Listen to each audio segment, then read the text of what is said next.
I'm very excited also to invite Eilil here. Eilil is a social worker and a social activist within the mental health field. She works within the Division for the Inclusion of Persons with Disability at the Ministry of Labor.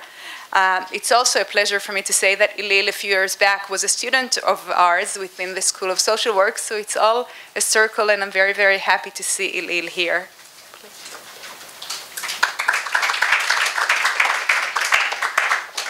Thank you, Shirley. I'm wondering, should I speak in English or in Hebrew? I don't know. Let's start in English so it will be easier for you. And if I get stuck, you will help me, okay? I'm going to sit inside so you can see. Okay. Okay, thanks. Now I'm celebrating 20 years of since my first hospitalization. It will be in June, 8th of June. My first diagnosis was a post-traumatic stress disorder. And it makes sense because I came from a very disturbed family and very hard life. I left my family when I was 15. I go to a boarding school. And I was almost alone in the world, nobody beside me, nobody to help. I have my older brother that I help a little bit. But I was quite a lonely person's big part of my life. And in the age of 23, after a few years of acting, not exactly as you expect, you know, I would speak about bizarre things and stuff like that.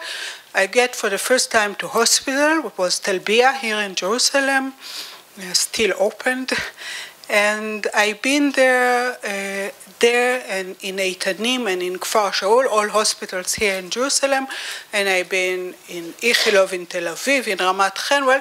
I looked a lot of hospitals in Israel, and I think that for the next about 7 to 10 years, I've been in hospital more than 40 times. All my life were based on going to hospital. I was in and out, sometimes for 2 weeks, sometimes for almost a year, but I've been a lot of time in hospital. My first psychiatrist was very kind, and she decided that I'm untreatable by medicines, and she tried just to give me love. She was a wonderful person. She really loved me. I remember that when I was in her unit, she was talked to me every day. You know, it's not very usual that a psychiatrist talked with the person every day. And I even remember that she gave me a present for my birthday. And all the time she said, when you have kids, you will be cured. It was very far for me to have kids because I can't take care of myself or think about taking care of others and young. And in the age of 28, 29, I met the person that will be my husband, and we got married after half a year, and we want kids. And all the time I was on medication. My husband didn't like the idea of me being on medication, but I've been on medication, and I forgot to tell you, the doctor that loves me all the time changed the treatment. You know, I take it for 2 weeks, and she said, it doesn't help you, I give you something else. And I know that to see affection, you have to wait more than 2 weeks. And when we start to think about family, we figure out that we need fertility treatments. And then I decided that I stop medication because I can't know in what time I will be pregnant. And you know, all the women, I guess, even to take paracetamol when you are pregnant, you don't want to. So I said, I'm not taking any medication.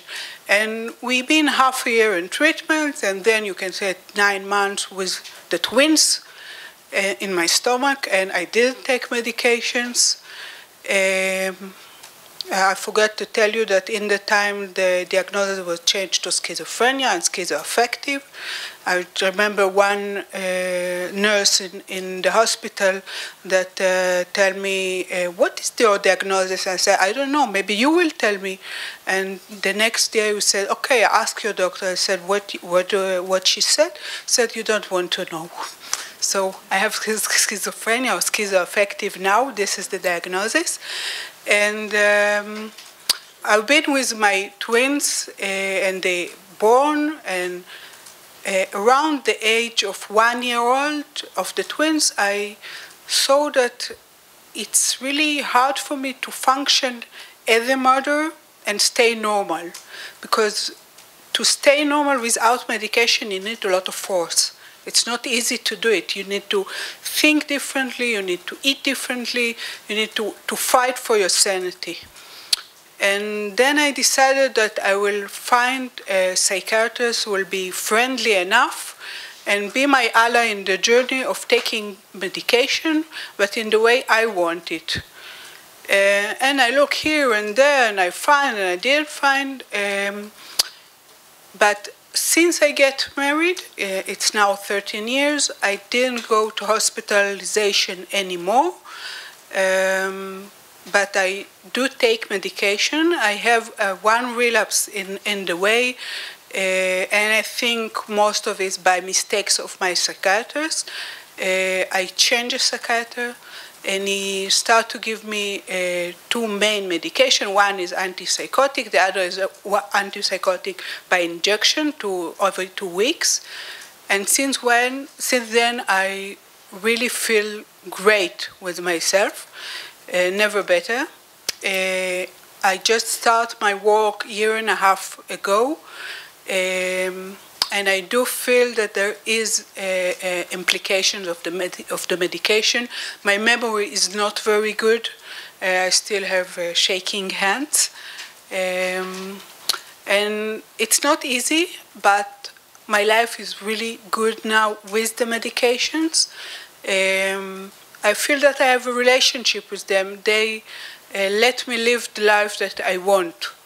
And since we don't anticipate another children in the future, so for me now it's good. The English was good? Yeah, thank you.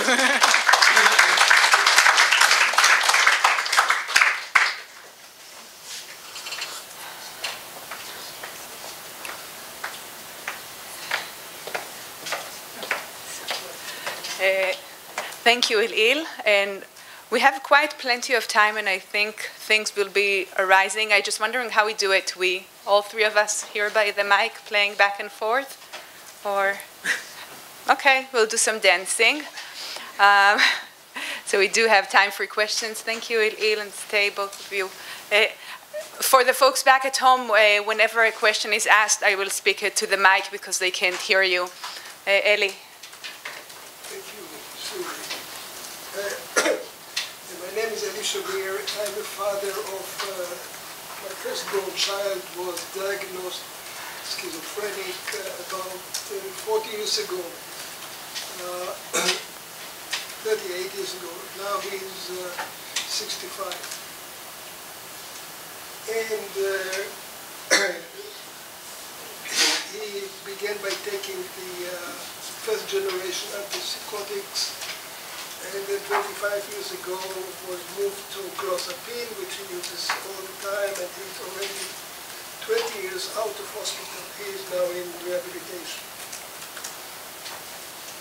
Now, that's the background. I have also a nice story about Eilil, if there's time I'll tell you, in the parliament, what you told in the Israeli parliament about 7 or 8 years ago. Your arguments were really very, very challenging. You brought both the statistical studies and some of the physiological explanations. But I will take the devil's advocate. The psychiatrist, I'm not a psychiatrist, I'm a professor, ex-professor of mathematics, so this is never claimed that they are going to cure schizophrenia or other of the severe mental illness. They don't claim it because they admit they don't know what really happened in the brain, in the neural connections. Until we study what happens there, we don't know what caused it or how to cure the connections. And the only way they found is through the chemicals, drugs, which affects the neurotransmitters. So they don't claim that they are going really to cure. What they do claim is that they decrease the dangers of death, fatality. You have not at any time even referred to the dangers of suicide or something which looks like suicide, or danger of being killed by the malady, whether it's schizophrenia or bipolar and so on. So Eli, I will give your question to the... So you only discussed what happened in the long range, whether the, two more sentences, whether it decreases or increases the chances of long range recovery. Not about it. The second claim is, first of all, there is positive and negative symptoms in schizophrenia. They never claim that the negative symptoms they can cure, only the positive ones. And the positive one, the claim is like you made the physiological claim, even if the person is not killed, if it has a psychotic effect, this already changes the brain. So the danger to the lasting change of brain by having a psychotic attack is really perhaps as serious as the fact that you gave about taking the drug. Okay, so let me recap your question for the people who can't hear you in the webinar. You never talked about danger of death.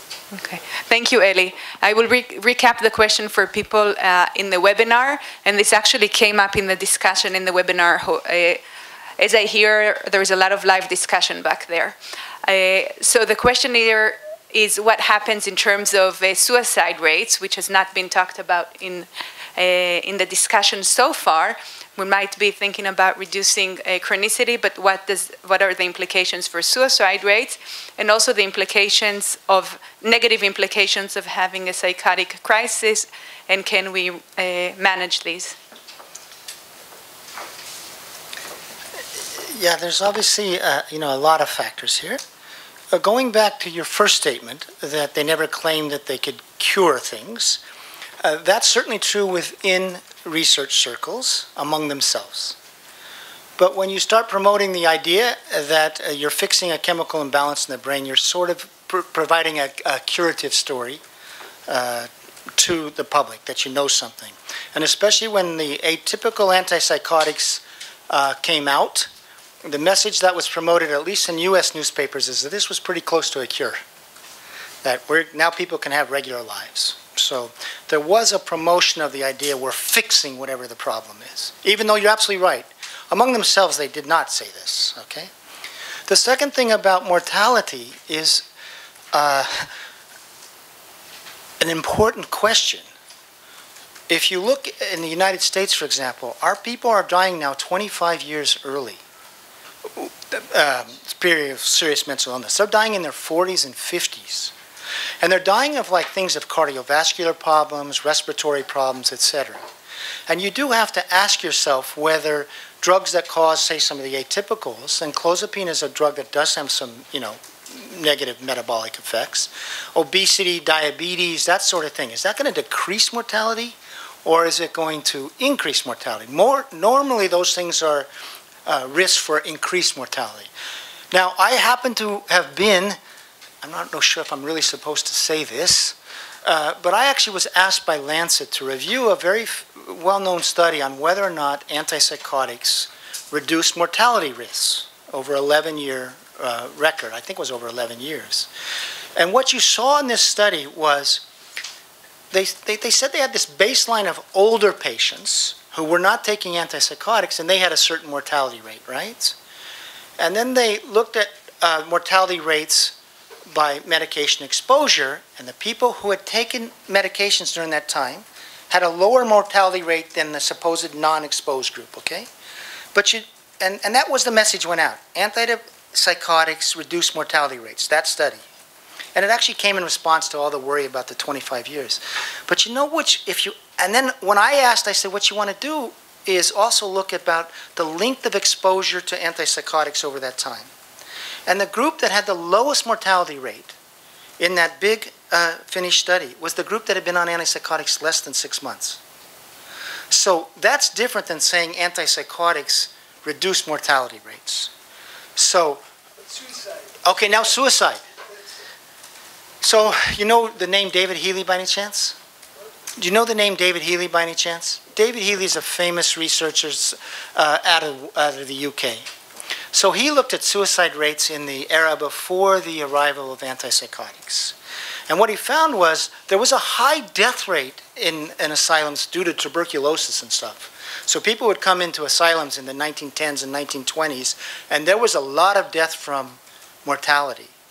But he's calculated suicide rates before and after the arrival of antipsychotics, and it shows the suicide rate in the era of antipsychotics for people so diagnosed is about 10 times higher than it was in the pre-antipsychotic era. So you hear that clozapine in particular reduces suicide. You actually don't hear it so much with the other ones. So I think the suicide question is an open question. I really do. And it may vary by drug because it's really usually attributed to suicide. Clozapine is the drug that reduces suicide. And then I hate to, you said you're going to be the devil's advocate. I'll be the devil's advocate back a little bit. If you have a treatment, first of all, when you hear this, I'm so happy. This is great, all right? This is what you want to, this is a story you want to hear from everybody. Get married, have kids. It works for you, fantastic. Mm-hmm. So this is, part of the spectrum of outcomes. I couldn't be happier. And the only question is, how you're affecting outcomes in, in the spectrum of outcomes. But this question, we also know there's a lot of people that are, so for example, in the United States, they're heavily sedated, okay? I live in a place where there's a lot of houses where people have been on these meds for 30, 40 years. And yeah, they're not committing suicide, but they're so doped up, they're not doing anything. You go in those houses and they're watching TV all day long, they're not talking. So if you have treatment that sort of, obviously not you, but there are people that get really doled out by this, and they don't have much of a life. Is that, even if that reduces suicide, is that a good end? I mean, you have to look at the quality of life across the spectrum of outcomes as well. All of these things need to be discussed. It's not like, remember, I had 50 minutes. So all of these needs to be discussed. Mortality rates, health rates, suicide rates, quality of life, they all need to be part of the discussion.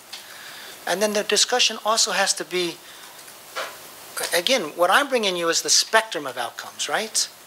And one of the things we do want to celebrate the good outcomes. Fantastic. I wish everybody had the good outcome you have. But unfortunately, we don't see it across the board. And then the question is, how do we improve outcomes across the board?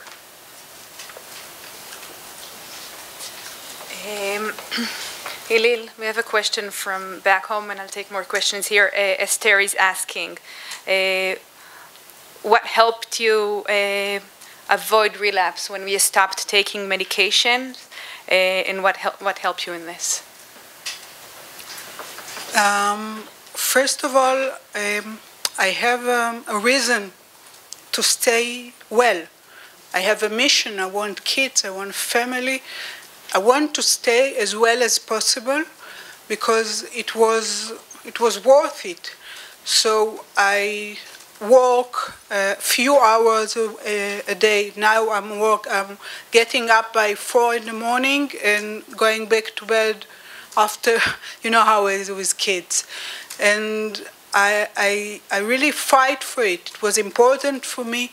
I knew that there was not very good outcomes with medication this kind, and I even didn't tell the doctor that treat us that I use this kind of medication because I didn't want the stigma.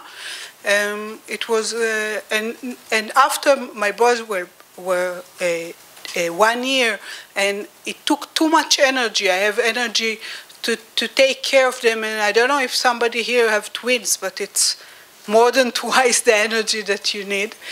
And I felt that I need help. I can't fight for my life and fight for my kids both on the same time. I need something to help me. I want to say something else very interesting about what you said about the dopamine, all the pharmaceutical things that I don't really understand about it, but back then I used to smoke. And I came to my GP and tell her, I heard that there's a new medicine to help you stop smoking. Said, yeah, okay, take it. And after 2 days, I felt the psychosis starting. And then my psychiatrist told me, of course, this medication helps you with increasing the dopamine in your head. So maybe I will stop smoking, but I will be crazy. So I can choose what I want. I stopped smoking a lot of years ago, but by myself, no help. Max. I want to ask you to present a lot of research, but most of them are very only on the variable of the biological treatment. We don't know what happened with this person with the treatment or after the treatment, in which context they are living, and so on. When we heard Healy, we see the interaction between what we call the biological treatment and the personal medicine. And perhaps we need more to integrate these elements to think about the effectiveness of the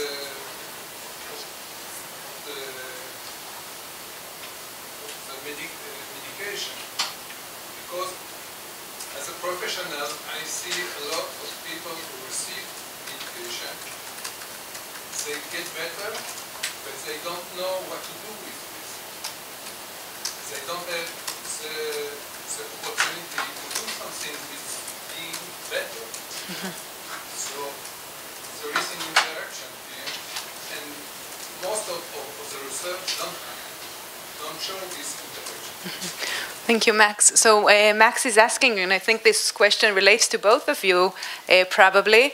How do we look at the interaction? Medication might put people doing better in terms of giving the biological answer, but then it comes together with the interaction with the person, him or herself, who is taking the medication. What do they do now? How do they make themselves be better? And this interaction, which we talk about a lot in the Center for Disability Studies, between the individual and the environment in general. So I think both of you can take this. First of all, I think that to stay alive, and it's also referring to what you said about suicide, because I was trying to suicide several times, sometimes very seriously, but you have to have a reason to stay sane, and you have to, just taking medication or not, or going to a psychiatrist or psychotherapist and stay well, it's okay. But, when I was after my last hospitalization, they said, maybe you're going to live in a hostel, maybe you're going to work on a shelter, and don't take too much efforts in your life. Stay calm, and everything will be okay. And, all these years, I looked at me as a person without hope. I was nothing, with nothing, no reason to stay sane. Only after I have the reasons, I have the energy to fight for this. Two things. One reason, so I became interested in, investigating this biological model. And then so often the research tries to isolate a variable. So they try to isolate the variable of medication use, okay? And so you see that's the purpose of the research, is trying to isolate one thing. What I actually like about the antipsychotic story is that it leads to a type of therapy that is talking about psychosocial care and is actually using the meds in this sort of selective use model. And like I said, it's really around three things. Some group can recover from that first episode, some group needs it for a time, and then some group needs it for a permanent time. But that's within a context of intensive psychosocial care. And so for one of the things that the open dialogue people do as part of their treatment is they build bridges back into society. So as they move forward, they, as part of this sort of group therapy they do, they will bring in employers so that now you're setting people back into the work environment. Or if people want to go back to school, they'll bring in admissions people from the schools. In my opinion, understanding the research around the variable of drugs at the very least shows the limitations of a drug-centered or a drug-only approach, okay? And then opens up conversations and discussions about, well, what should we be doing? And how do we help people find hope, meaning in life? And because one of the things I heard so often when I was reporting this book, and I interviewed many, many people, is they got diagnosed, say, with schizophrenia, told they had to be on drugs for life, and they said, and now I left having to deal with the sense my life as I knew it was over. In other words, the diagnosis and the treatment, the first thing it did was rob them of hope. So one of the things is when you begin to escape from the biological paradigm and this sort of thing that really has driven care so much, is you start asking these questions. What sort of forms of care do we build that help people get their lives back, remain physically healthy, find meaning in life, find hope in life, get married, have families? So twins. I'm not sure I'd recommend that to everybody. But this is part of opening a conversation to a better place, I think.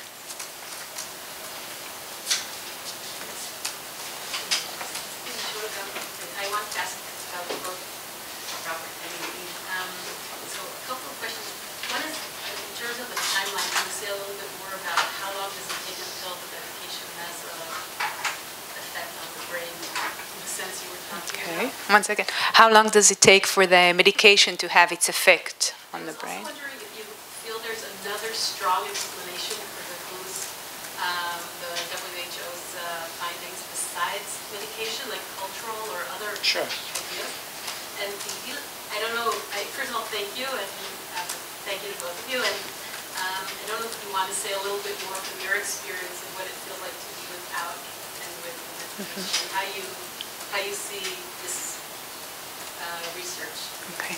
And a question for Eilil in terms of how it feels to be both with medication and without medication from personal experience.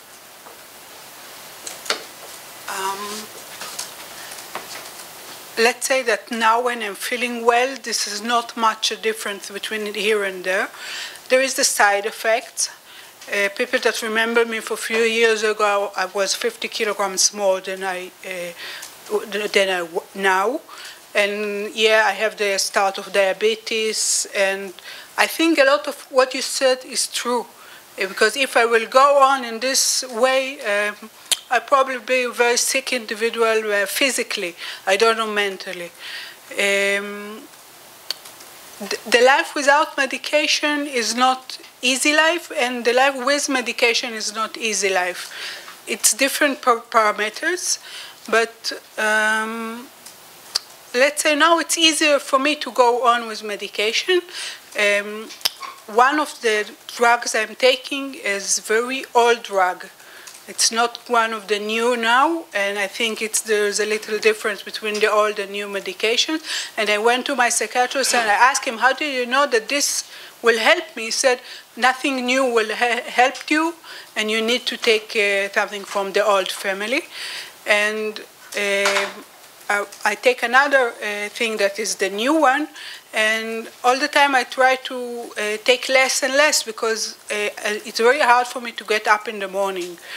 And he said, my psychiatrist said, okay, try.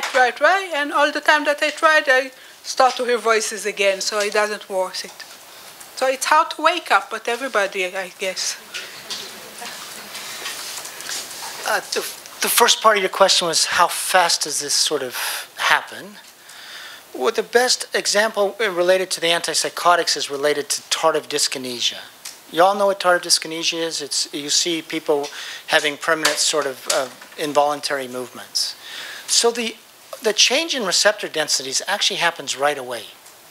So if it begins happening like as soon as you take a drug, your brain starts making this compensatory adaptation.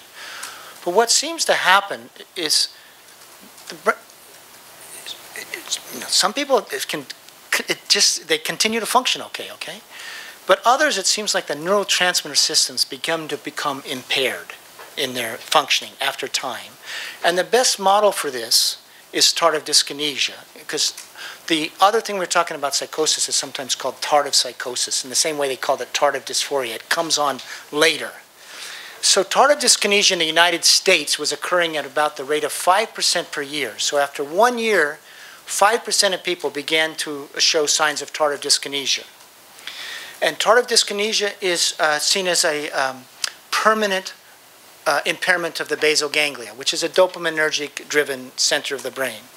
And the way they knew that it was permanent is so people would start, one of the telltale symptoms of tardive dyskinesia is you'll see the tongue going like this. Okay? And it's just real rhythmic. And there's many such, and what it means is they're not able to control their involuntary movements anymore. And then they would take people off the drugs, hoping that it would resolve, but it wouldn't. And so the idea was, and this is by the 70s, is you've impaired permanently the basal ganglia. Okay? And then actually they'd have to put people back on the antipsychotics to stop the motor movements, the very drug that was causing it. Oh, and they said that occurred at a rate of about 5% per year. So in other words, after 4 years, you'd have 20% with tardive dyskinesia. And after 10 years, about half the people with tardive dyskinesia. Then when they looked at tardive psychosis, they said, so tardive dyskinesia comes from the basal ganglia, okay? The idea was that another area rich in dopaminergic neurons is the limbic system. And the idea was that the limbic system is involved in psychotic states. And the thought was that if the limbic system dopaminergic tract becomes impaired, you're going to get this tardive psychosis. And they're attributing it to this increase in dopamine receptors, which is also behind tardive dyskinesia. And there, when they did the studies, it developed at a slower rate, at about 3% per year. So what they found in, like, say, 5 years, about 15% of their patients had become chronically psychotic. After 10 years, about 30%. Again, you're showing this spectrum of differences in response to the medications. And I'm not sure why.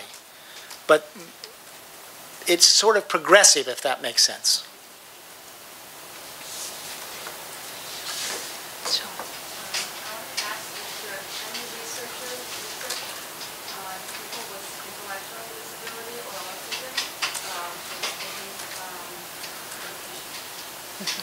So the question was asked, if we take this research, is there also research on individuals with intellectual disabilities and individuals with autism or other developmental disabilities in terms of taking medications?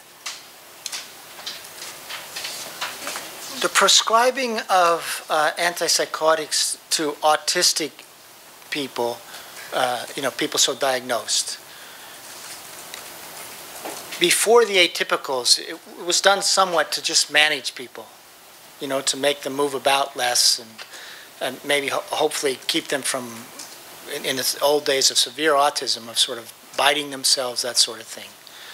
And then when Risperdal was the first of the atypicals that was tested for autism, and it was tested, of course, not for psychosis, but just for self-injury. Could you reduce self-injury among basically children so diagnosed? And I have to say it was really, really minimal, the reduction in self-injury. And that study was also done, was funded by the maker of Risperdal, which was Janssen. And one of the things they did in that study, Have you ever heard of akathisia? Akathisia, some people have this really nervous inner agitation in response to being on an antipsychotic. And akathisia is associated with both suicide and actually homicidal impulses. And with Haldol, it's particularly pronounced, and Risperdal among the atypicals among adults, you also see a lot of akathisia. But when they tested it for autistic kids, they said that autistic kids would have to self-report akathisia. Now, they would have to say to their doctors, I've got this inner agitation. And if they didn't have it, they would say it didn't cause akathisia. But no autistic kid is going to self-report inner agitation. So this is an incomplete answer. All I know from the research, it's been done to sort of reduce violence against the self-injury. And the study I saw in Risperdal showed it a little bit, but not to a great deal. And personally, I would worry about, so autistic kids often have trouble socializing, right? Engaging with society. Well, one of the effects of antipsychotics is it can make you less emotionally engaged, less sort of, and it can impair cognition. So it's hard for me to understand how a drug that makes often people less socially engaged is going to help with autistic kids. But that's more speculation on that. That's the limit that I know about the research. So I wanted to conclude from your lecture. If I would be a father to someone who's had a psychotic outburst, so I just want to know if I got it right. Using antipsychotic drugs will alleviate the psychosis in the short term, right? If I'm scared, and it's something new for me. Right. And I just want to get the kid back. Yeah. So you're actually saying that the drugs, according to the research that you have investigated, do reduce in the short term the psychotic and the scary behaviors that can come along with it. But in the long run, it might have a bad effect on the brain, right? Really changing it. And then you're stuck with the change, you can't reverse it.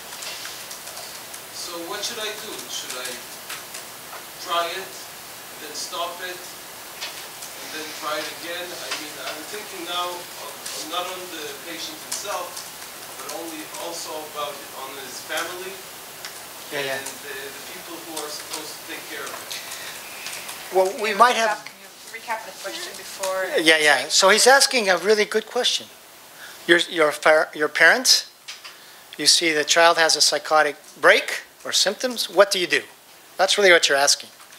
Especially if you say like, okay, maybe I'm going to get some short-term relief, but it's going to come at a long-term cost. And maybe we'll have Gaudy or Ruthie come up here in a second. I don't know if you want to speak. But here's what the research shows on this.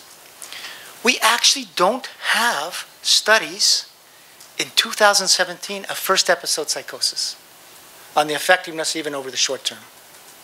There are no studies, this was just reviewed, there are no studies of the effectiveness of antipsychotics over the short term in first episode patients. So where the evidence comes from is people so often who've been on the drugs come to an emergency room. So mostly studies are actually been of short-term effectiveness are in chronic patients and people already exposed to the drugs. And in those patients, there's a clear greater reduction of symptoms, okay? It's not as great as you might think, but it is greater than the placebo group. There's been like 5 studies that sort of looked at first episode, okay? And in those 5 studies, there's something called the Cochrane collaboration, which is supposed to be the best review of evidence. So they looked at this, and they found 5 studies that sort of addressed this, and they said, we don't have evidence from those 5 studies of first episode psychosis that the drugs even provide a short-term benefit. Now that doesn't mean they necessarily don't, but it means that we lack the evidence proving that they do in first episode. And going finally thing, because you are talking about having Soteria programs here, in the original Soteria project, that was basically first episode, and where they got psychosocial care, and by the way, they did get benzodiazepines to restore sleep-wake right away. It wasn't anti-drug. At 6 weeks, that group had just as much diminishment of psychotic symptoms as those treated regularly with antipsychotics. So the problem is, if you're a parent now, there's no answer for you. There's not a scientific answer for you. And maybe if you have Soteria as first-line treatments, where people are in safe spaces, okay, and maybe can get restoration of sleep-wake cycles, and if after a time it's not working, put them on antipsychotics, we can still be responsive to you as a parent, provide you a safe space, and we'll see whether your son necessarily needs it. And then there's a chance he won't, and then you don't even have this long-term cost. I don't know if you want to come up and say anything. Okay. I do notice that there are more hands up here, but we're sort of till the end of our time. Debating.